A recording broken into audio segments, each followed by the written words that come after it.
Welcome to the Woman Worriers podcast, where we're working to help you call a truce with your anxiety. The information in this podcast is not a substitute for seeking help from a licensed mental health professional. Now, here's your host, Elizabeth Cush, LCPC.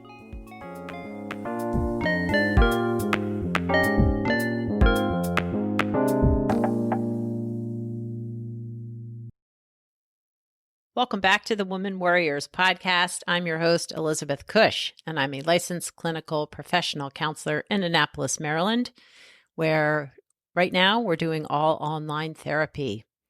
You can find out more about me at progressioncounseling.com or womanwarriors.com, and you can sign up for the newsletter there and get a free guide to meditation when you sign up. Pretty exciting.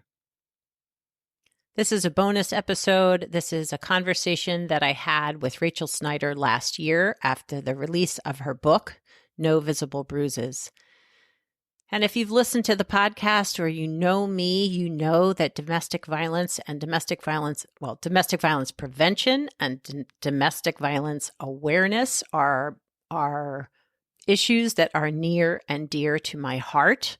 For years, I worked at our local hospital on the domestic violence team there, where we responded to all forms of abuse, but in the majority of the cases that I saw were women who had come in and who were either actively or had in the past been in abusive relationships.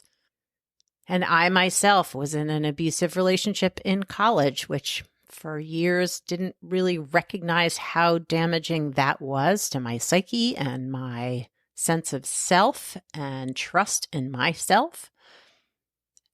So this topic, this issue is so important to me. So I hope that you will get some awesome takeaways. But Rachel also just has done some amazing research and has shared that in her book, No Visible Bruises.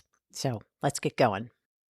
Hi, Rachel. Thank you so much for being a part of the Woman Worriers podcast. Thank you for having me. I'm really excited to talk to you about your book, No Visible Bruises. You share in the book that your goal with the book was to shine a flashlight in the darkest corners to show what domestic violence looks like from the inside out. So what inspired you? If you could share a little bit about you, but also what did inspire you to research and write this book?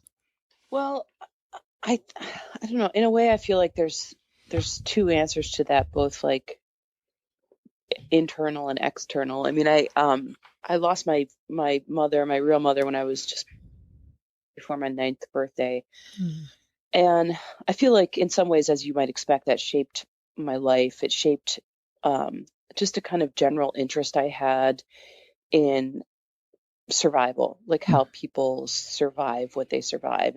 I wouldn't have ever, put it that way, like as I was growing up, but looking back in hindsight, I feel like I was sort of always seeking out not so much the darkness, but like how people survive the darkness. And so when I became a writer and a journalist, those were the kinds of stories I was drawn to. So I, traveled around the world, but I was always doing, in some sense, a story of survival, child brides, or, women in prison for love crimes in Kabul, or, whatever the story was, victims of gang rape in Cambodia or victims of genocide. And so when I moved, I lived overseas. I've lived in London first and then Cambodia. And when I moved back to the States, I had a daughter by then, and I couldn't sort of like go off for a month, doing an assignment or whatever. And so I had to find stuff to cover here. And nothing felt sort of palpably like it was standing on the front lines of humanity in some sense, in the way that like it had when I was living in Cambodia, until I met this woman, Suzanne Debuse, who runs the Jeannie Geiger Crisis Center in Massachusetts. And she told me how she had a program that used risk assessment to try to predict domestic violence homicide before it happened. And as a way to prevent it. And I remember just my jaw hitting the ground, like, how can that be? And, most of the stories I've worked on throughout my life have been, maybe I work on them for 6 months and then I publish something about it and then I move on to whatever the next thing is. But this, for whatever reason, has sort of captured me. And I think it's captured me because it first of all, it's so pervasive. And second of all, it's so, it doesn't affect a certain class, a certain race, a certain age, a certain anything. Yeah. It affects everybody universally. I mean, 1 billion people around the world right now are the victims of domestic violence. It's just staggering numbers. It's crazy. Yeah, totally. So I guess that's how I'd answer that. That's kind of a big answer, but yeah, the best ones usually are, I guess. Yes, indeed. And I know that it's, I mean, as you share, like this is not an easy topic to cover, and it affects so many, in particular women, and, because they are the majority of domestic violence victims and survivors. I know that it can be really hard for someone maybe who hasn't experienced domestic violence, or the people who are put in place to help them, police, prosecutors, lawyers, there's often this misunderstanding about why they're not leaving or if they're really in danger. And I know that it can be frustrating for the people who are working with them. I know from my own experience, we saw women again, when I worked at the hospital and the domestic violence program, we would see people again and again, or we would follow them for years just to continue to check in on safety and were they okay. But I feel like you really have explored in the book about this myth of like why she didn't leave, like that, everything was okay. Yeah. She was fine, or she really didn't, she's manipulating us, or whatever the potential perception is. Yeah. Yeah. I mean, that was one of the things that when I first started looking into this, that, my mind was blown, I guess, which was they do leave. They leave all the time, and leaving gets them killed. Yeah. You can look at any newspaper headline and you'll see some version of like they were in the middle of a nasty divorce, or she had just left him, or she was planning on leaving him, like whatever the particulars are. Mm-hmm. Like that is such a common moment for women to be killed. But also leaving is a process. It's not an event. So there's a woman in my book who, knew that her husband would follow her anywhere she went. So she was putting things in place, and her view was like years. Yeah. Like her husband wouldn't let her work, but he would let her take classes. She wanted to earn a nursing degree so that she could someday afford to raise her kids on her own without his help. Yeah. And she went to the school, and she was 19 years old. She had 2 kids. And they said, well, you don't have enough years of tax returns. You're not an independent. And she said, are you kidding me? I have 2 children. I haven't lived with my parents in 3 years. And they said, well, you've got to marry your partner then. And then you'll have the years. You'll be able to show the years of you being independent with him. Wow. But she basically had to marry the guy that she was actively trying to leave in order to eventually leave him. So, and that's like one example. I could give you 15 different examples that exist in my book that just show like they leave again and again, but we don't know what leaving looks like. Yeah. Well, I just want to read, if you don't mind, you're talking about Michelle from your book. And yep. I just want to read something that you wrote that just, I don't know, touched me, broke my heart, but, all those things. You say, if this is after she has recanted, saying, no, everything's fine. I'm not going to press charges. And you said, Michelle did not recant because she was a coward, or because she believed she had overreacted, or because she believed Rocky to be any less dangerous. She did not recant because she was crazy, or because she was a drama queen, or because any of this was anything less than a matter of life and death. She did not recant because she had lied. She recanted to stay alive. She recanted to keep her children alive. And I think that's just so freaking powerful, but so distressing too. Yeah, yeah. It's kind of amazing to hear someone else read it. Like, it takes on a life outside of me in a way. I know this is like not really the point of the podcast, but I get it. It's a powerful experience for me to listen to it. Actually, I guess it's my way of saying thank you. But I feel like we misunderstand the nature of domestic violence, like, just full stop. And I mean, from everything from like the origins of violence to the outcomes of violence. I feel like we misunderstand it everywhere. Judges misunderstand it. Sisters of victims misunderstand it. Children misunderstand it. Law enforcement misunderstands it. Social workers misunderstand it. Like, we all, in certain ways, I mean, not across the board, but in certain ways, we misunderstand it. And I feel like part of that is because we don't talk about it. Yeah. We really, like, as a society, we don't talk about it. I mean, I really think that, and I've said this a couple of times, but the conversations that began to happen in this country in 2017 with Me Too, but then especially during the Kavanaugh hearings, where suddenly women, including me, were having conversations with their brothers, their partners, their guy friends, their fathers, whatever, and saying, yeah, me too. Oh, absolutely. When I was 13 this, when I was 14 this, and that, I feel like my biggest hope for my book is that it will spur those kinds of conversations in households, that we can normalize the discussion of domestic violence so that it's not shameful for victims to come forward. It's not shameful for abusers to seek help. It's not shameful for the children who are in those situations. It's not shameful for law enforcement and advocates when they miss something. Yeah.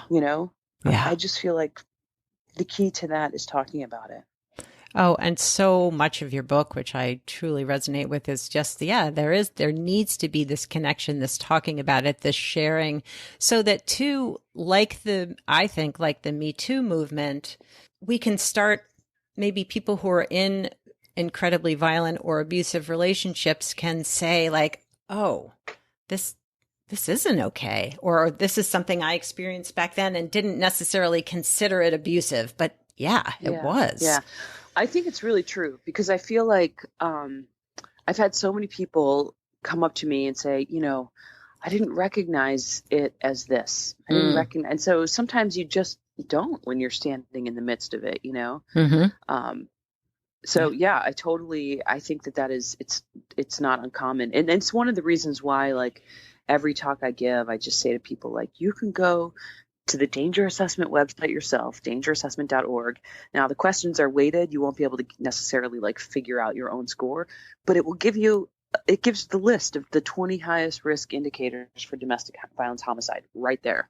Right. And I feel like the woman in my book, Michelle, had she seen those 20 things, I mean, I did a risk assessment on her, as I was writing the book. I mean, she was killed ultimately. So out of the 20 questions, 2 of them we just don't know the answer to. Right. But she scored like as high as you can score. Yeah.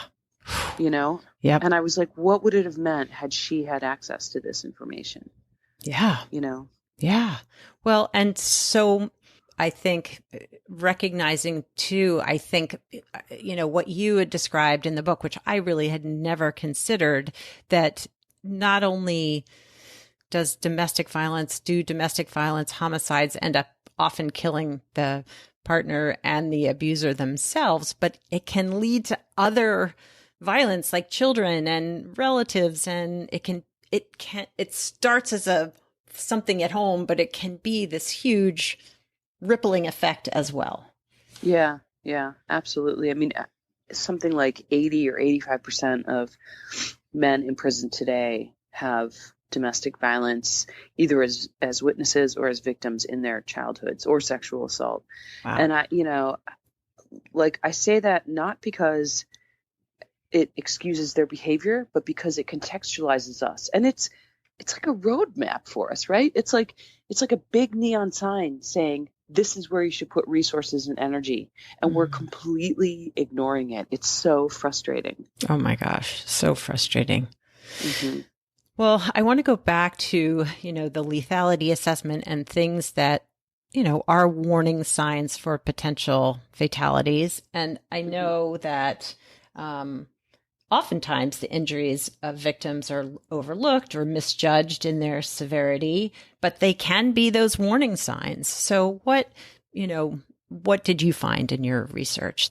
Well, I think the most obvious one, or the one that is perhaps getting the most attention, and rightly so, is strangulation or choking, which are two different things, but they're often conflated. Yeah. Like literally choking is cutting off the airway, right? Like shoving a fist or a ball of socks or something to cut off the airway. Strangulation is cutting off the blood to the brain. So it's not uncommon for someone who's being strangled to actually still be able to breathe.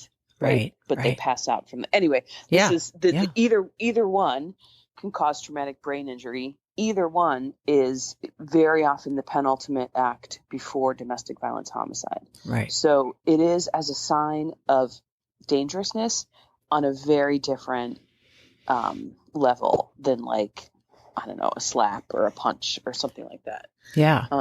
So I think that that's something that, needs to be, I just think we need awareness of that, and we need law enforcement to be trained on how to identify, strangulation if it's not visible, because there are signs. There's other types of ways to figure out if someone's been strangled. But at any rate, that's one of the biggest things. And then, another one that was sort of surprising to me is threats of suicide. Yeah, right? Yeah, you think like somebody is going to threaten the person they're abusing, but they often they threaten to kill themselves as a sort of like emotional blackmail. If you leave me, I'm going to kill myself. And then you feel responsible for someone else's life. And the fact is, like, women and men are built differently emotionally. Actually, let me rephrase that. I don't know if we're built different emotionally, but we're certainly acculturated differently. Yes. And so women are made to believe that we hold the fragile family in our hands, right? And it's up to us to keep the peace and take care. Yeah, exactly. Yeah. Exactly. So threats of suicide was one that really surprised me. I didn't understand it. Yeah. Yeah. But it keeps, it can be very manipulative. Like, you're not going to go anywhere if your partner's saying, if you leave me, I'm going to kill myself. Probably not. And two, that it also is I think a statement of the level of violence they're willing to go through to keep you. Yeah. And I would say, actually, when you say probably not, I'm not sure that's true. I think what actually happens more often is they'll give a threat of suicide, but they're not going to go down without you. No. Until you end up with a murder-suicide. Right. A homicide-suicide. Yeah. Yeah. And, I had a researcher say to me once just this thing that was just beautifully compassionate. He said, he's a violence researcher named, the writer Jim Harrison is coming to mind, and that's not right. It's James. Gosh, it'll come to me. But anyway, he said, suicide is no answer to the threat of homicide. Both are equally violent.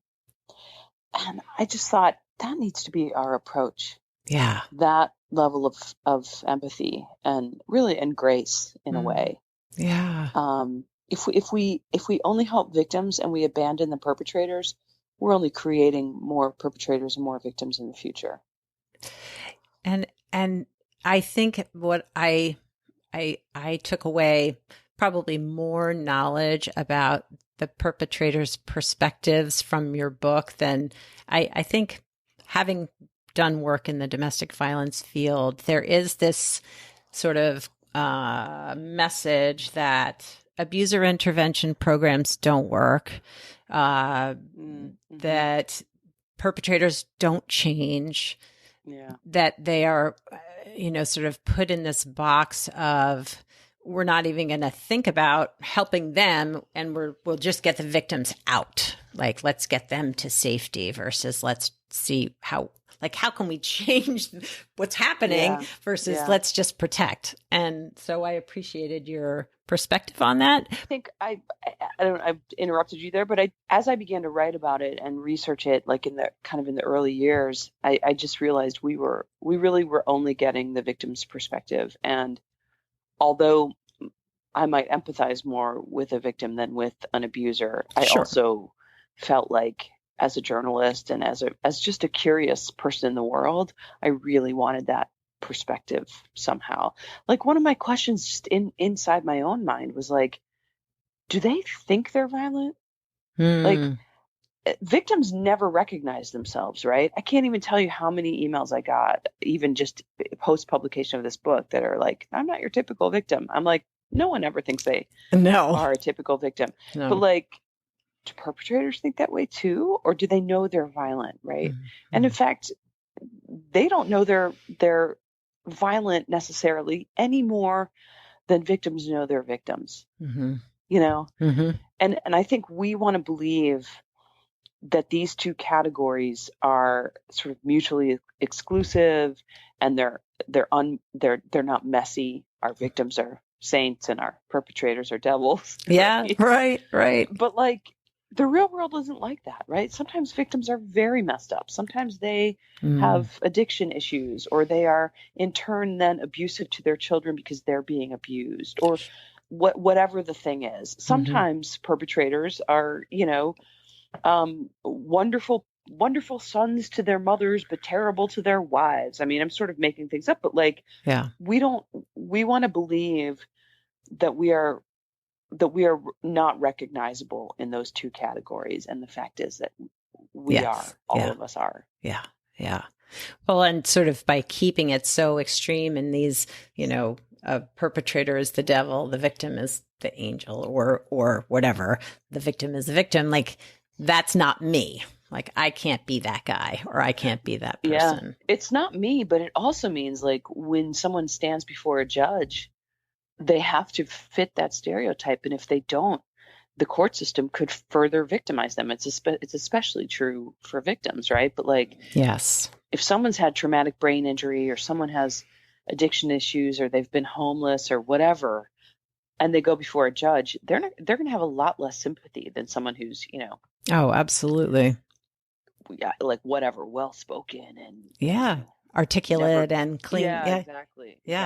Well, I know, just having worked in an emergency room, the victims who would come in with a lot of mental health issues, drug abuse issues, pain issues, like, there was definitely, let's just call domestic violence, because they're too much to handle. They are just too much to deal with. And almost a dismissive, like, they're the crazy ones. We can't even treat them like human. I know, almost. Exactly. Yeah. And then what happens is you treat the most acute thing and ignore all the rest of it. Right.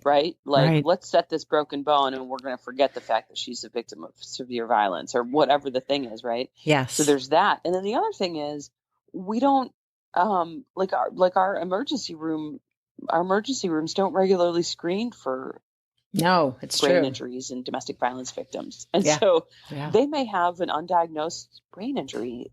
And of course, as you know, I'm sure, and many of your listeners, brain injuries are cumulative injuries. So the more they get knocked around, the worse it's going to get. And, and yet our ERs are not screening. Which is not to put blame on them. I know there's money issues. I know there's logistics issues. I know rural hospitals don't often have MRI machines. Like, I know there are barriers. But like, let's say what the problem is, and then we can try to come up with solutions, Absolutely. Well, and a lot of it is awareness, right? And training to know that that's something they need to be looking for. It's awareness, it's training. I mean, one of the surprising things when I was researching the book was discovering that, like, many victims and perpetrators don't interact with law enforcement at all. Or domestic violence advocates at all. But they will often, victims will often go to their clergy, their coworkers, their doctors, right? And so those people need to have much more training in this kind of stuff. And we can't have clergy saying, like, oh God, you made a vow before God, so you got to stay in there and get your ass whooped. Like, come on. Yeah, right. No, let's that's not have that. Probably an issue beyond the podcast right now, but it's like, Yeah. Okay, Yeah. I'm going to tackle that one at some point. Right. That is not the answer. That is not the answer. So, would you, from the research that you did, what works? Like what makes a difference in a community where, the domestic violence program is, and, what makes it work more effectively for the victims and the perpetrators?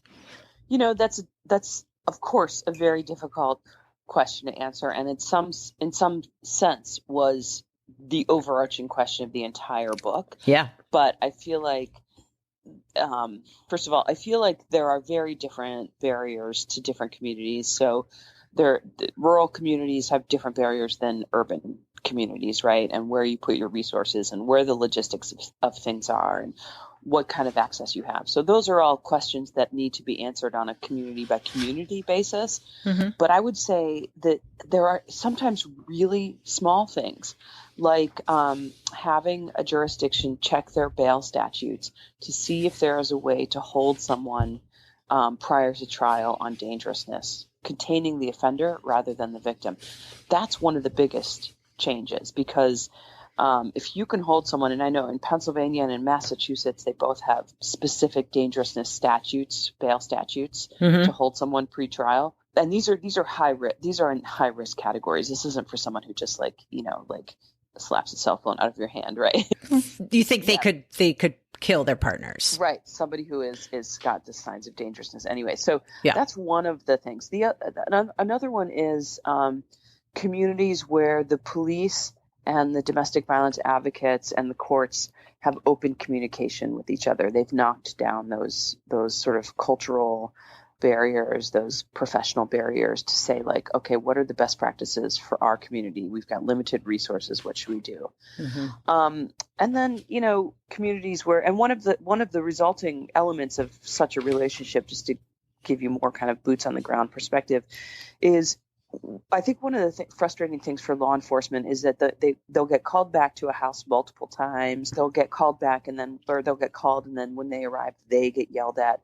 And if they understand the dynamics of domestic violence, they are able to contextualize all that stuff. And what's important for police is to feel like they're actually making a difference. So like here in DC and Philadelphia and Boston and some other places, police are able to call right away on scene and get an advocate to do a safety plan with a victim, like whether it's 3:00 in the morning on Christmas Eve or like no matter what time of day or night. Yeah. That makes a big difference.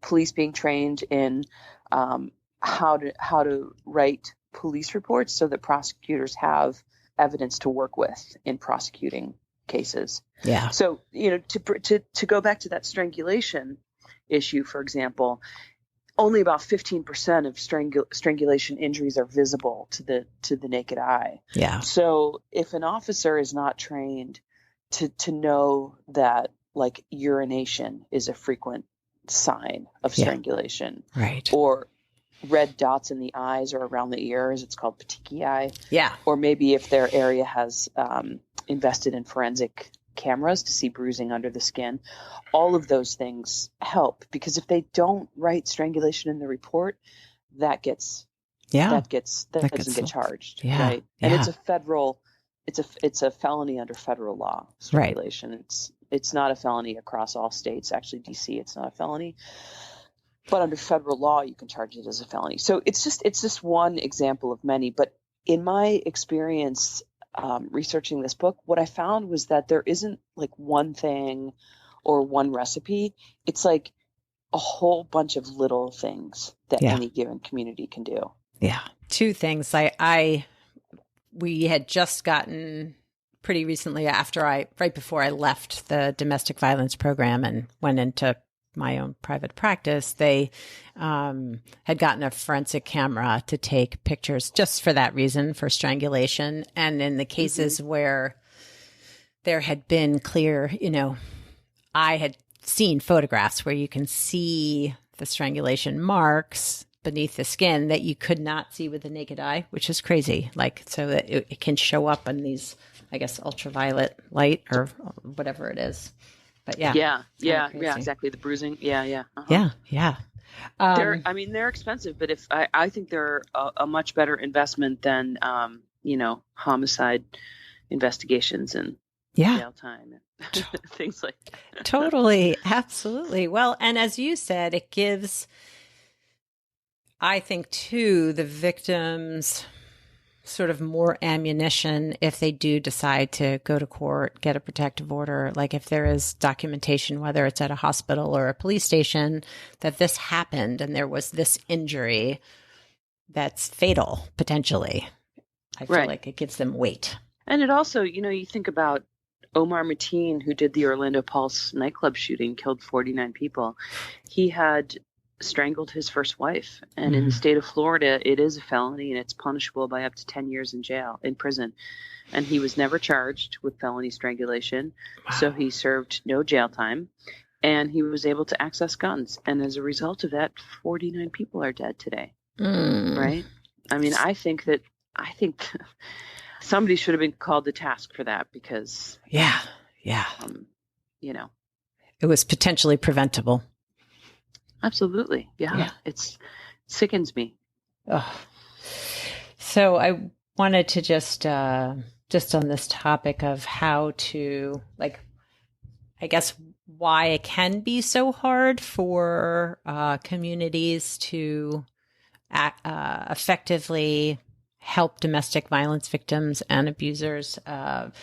You say here in the book, in domestic violence, the two main entities poised at the front lines are advocates and police, two professions with entirely different cultures, the modern feminists and the traditional patriarchy. And you say, in my near decade of reporting, of researching domestic violence all across America, the most successful cities and towns I encountered had either lowered their domestic violence homicide rates or increased available services. All had this in common. They'd broken down the cultural barriers between their police departments and their domestic violence crisis centers. And that just speaks so, I mean, like that whole communication piece, like, let's talk to each other. Let's figure out how to help and really prevent these fatalities. Yeah, exactly. I mean, it's really true. And I think it's, look, we all hold stereotypes. I mean, certainly we do of probably any group really, but sure. I think that when you see advocates working with police officers, you really get a sense of the complication of any individual case. And I just think it's a lifesaver. Talking is a lifesaver. Yeah. And I also think I just want to get back to the talking thing is that society moves slowly in some ways, right? Like we've had the right to vote for 100 years, right. And yet we haven't signed the ERA yet, right? And the Violence Against Women Act of 2018 has not yet been reauthorized. Because somehow, domestic violence has become politicized, which is disgusting. But I feel like the role for all of us is not that we can change policy or create policy overnight, but that society moves before policy is enacted. Like you look at any social issue, like look at the suffrage movement or look at the civil rights movement, and socially those movements began long before the legislation. Oh, absolutely. Legislation that allowed them to begin, right? Yeah. So I feel like one of the keys to our own complacency is just to talk about it. Yep. Right. Just to push a little bit. Yeah. Yeah. And shine a light into it to say like let's not create all the shame and blame and let's get something out in the open. Yeah. Yeah. So, Rachel, you dove very deeply into some very disturbing domestic violence fatalities. And I know as you and I were talking before we began recording that you yourself now have found yourself in a situation where there was a domestic violence fatality. So, I mean, how has all of this been impacting you just personally as well as professionally? Yeah, I mean, I feel like this is something else that we need to talk about much more openly. The idea of vicarious trauma or secondary PTSD. Anybody who works with any kind of violence, whether you're a nurse working in a hospital setting or a journalist or a police officer, like, I think that any one of us are susceptible to it. And I in 2014 and into 2015, I was diagnosed with vicarious trauma, and I took a whole year off of reporting this. I mean, I was like, I have to just get away from this. I painted and I took up bike riding. Yeah. I had to take care of yourself. Yeah, exactly. But I came home from my book tour 3 weeks ago and found that in my community, one of my dearest, oldest friends, a woman I've known for 20 years, who went to every event I had in Chicago. I stayed with her. Her brother killed his wife and then killed himself. And that was here in DC where I live. They were both State Department, both Foreign Service employees. And they had 2 daughters, and their oldest daughter was one of my daughter's closest friends, is one of my daughter's closest friends. So, and it's been less than 3 weeks since that happened. Yeah. So we're reeling right now. I mean, the sister is temporarily living with me while she figures out what to do, and the courts have to figure out what to do with the kids still. And all the kids in my daughter's school have interacted with grief counselors and trauma counselors, including my own daughter, who's been having nightmares and is calling me crying from her father's house. And it is a way of domestic violence, homicide. It is a facet that I had been lucky enough not to have to deal with until 3 weeks ago. And, I have done in my mind a kind of danger assessment on them. And in fact, we knew they were going through a really ugly divorce, and that he was emotionally, he had isolated himself sort of in the basement. Yeah. But they actually did not fit any of those. Like the people in my book were, had scores of 18 out of 20 or whatever. Yeah. And they had a score of 3. So they did not meet those high risk markers. And I'm trying very hard not to just go over and over in my head going, what did I miss? What did I miss? What did I miss? Yeah. Yeah. Yeah. So, it's, there's a lot of tears being shed in my house right now. It's just, it's devastated our kids, our community, and it's devastated me in very different and intimate ways. Yeah. Yeah. Well, I'm so sorry that you're having to go through that. And I just can't even imagine how difficult that is. I know. I'm getting a little better. The first week was I was really raw. It was really tough. But his sister is also a therapist, actually, as it turns out. Oh my gosh! Wow. So, and both she and her mom are very much like, this is why we need to keep talking about this. This can happen to any family at any time, and and so I have their support to kind of just keep on my public mission, and that helps a ton.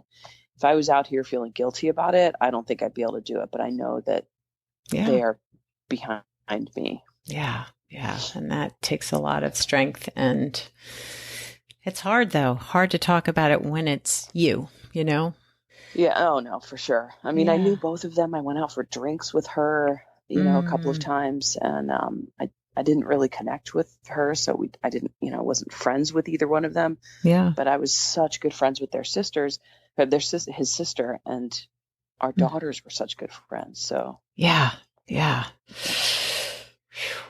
Well, I appreciate your sharing that difficult experience, but I think it does highlight just that it can happen anywhere. I know. I mean, one of my colleagues said, well, at least the name of your next book is going to be Savage Irony. I was like, oh, okay.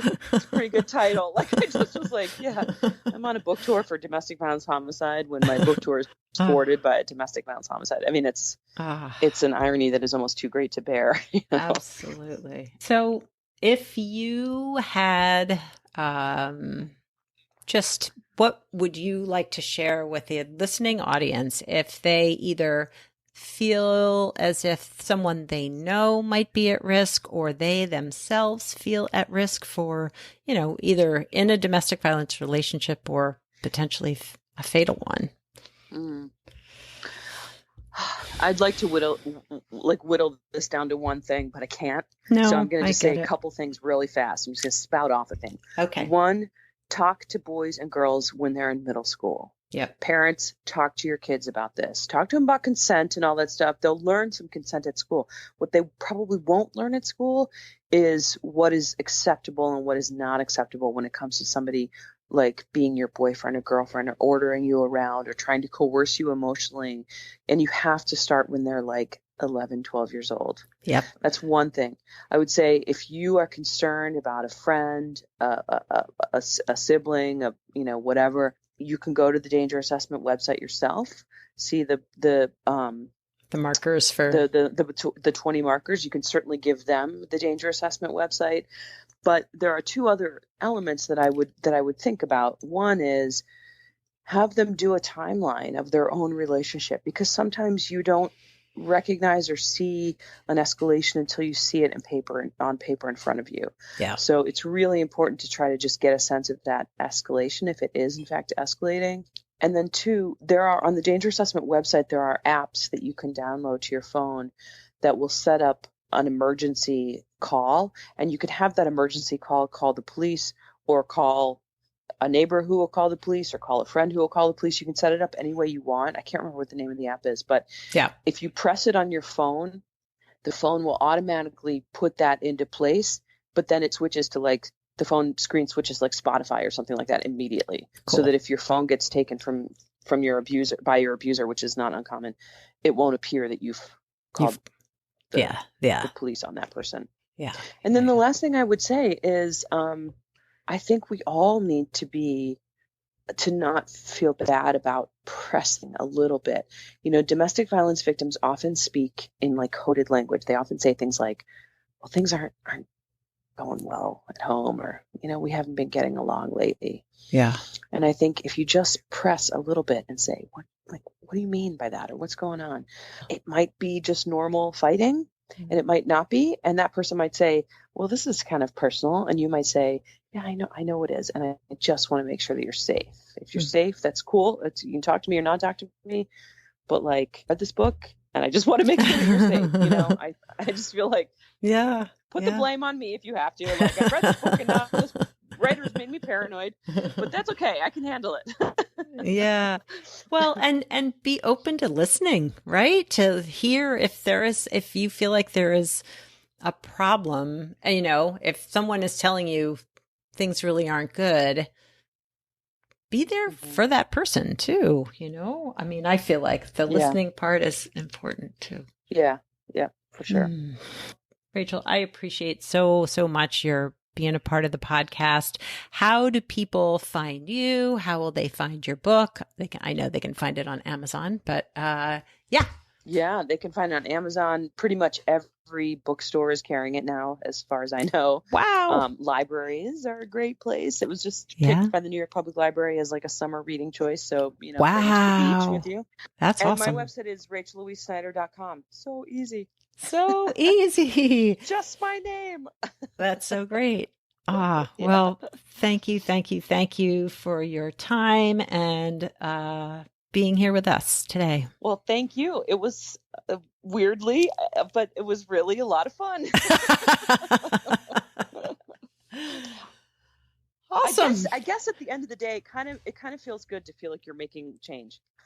Yeah, absolutely. Yeah. I would think, I agree. Yeah. So thank you for your podcast too. Thank you. Well, I hope you enjoyed this bonus episode. If you had listened to it before and decided to hear it again, or if this was totally new to you, I hope you check out Rachel's book, No Visible Bruises. It really sheds a light on domestic violence and the impact it's having on the people in those relationships, but also on our culture and our society. I think it's important to validate that all abuse is not okay. Verbal abuse as well as physical abuse causes long-term emotional damage to our psyches. I can tell you from firsthand experiences that I still work through some of the messages I received. They still show up in relationship, that abusive relationship. I hate to give it that power, but I am able to recognize when those parts of me are showing up that are feeling less than, feeling like they need to be quiet, feeling like they need to be ashamed. So bring some awareness around domestic violence into your life this week and this month, the Domestic Violence Awareness Month of October. It is important to talk about, to shed a light on, to bring awareness about this devastating epidemic that's so invisible. And with the coronavirus, I know that domestic violence statistics have gone up in terms of more women and children being abused because they are now at home with their abusers 24/7. So let's do some work around prevention, supporting those organizations that do provide support services as well as preventative measures for domestic violence. I hope you all have a wonderful rest of your week. Ciao for now from this Woman Worrier.